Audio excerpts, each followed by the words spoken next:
હવામાન નિષ્ણાંત અંબાલાલ પટેલ દ્વારા આગાહી કરવામાં આવી। આંધી તુફાનના આગમનની અંબાલાલ દ્વારા આગાહી કરવામાં આવી। રાજ્યના હવામાનમાં મોટો પલટો આવશે તેવું અંબાલાલ પટેલ દ્વારા આગાહી કરાઈ। આગામી 8 મેના રોજ રાજ્યમાં આંધી તુફાન સાથે વરસાદની આગાહી કરાઈ।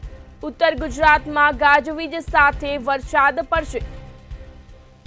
અમદાવાદ, ગાંધીનગર અને વડોદરામાં હવામાન પલટાશે। હવામાન નિષ્ણાંત અંબાલાલ પટેલ દ્વારા આગાહી કરવામાં આવી। રાજ્યના કેટલાક વિસ્તારના વાતાવરણમાં પલટો આવશે।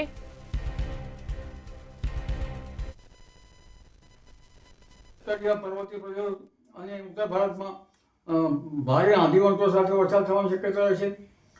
જ્યારે ગુજરાતમાં પણ તારીખ 8 મે આસપાસ કેટલાક ભાગમાં ગાજવીજ અને પવનના તોફાન સાથે વરસાદ થવાની શક્યતા રહેશે। જેમાં ઉત્તર ગુજરાતના ભાગોમાં જરા ગાજવીજના તોફાન વધુ થવાની શક્યતા રહેશે અને ત્યાં પણ વરસાદ થવાની શક્યતા રહેશે અમુક। આ ઉપરાંત અમદાવાદ, ગાંધીનગર, વડોદરાનું હવામાન પણ પલટાશે। આ ઉપરાંત ઉત્તર સૌરાષ્ટ્રના ભાગો, સૌરાષ્ટ્રના કેટલાક ભાગો, પશ્ચિમ સૌરાષ્ટ્રના કેટલાક ભાગો પણ હવામાન પલટાશે।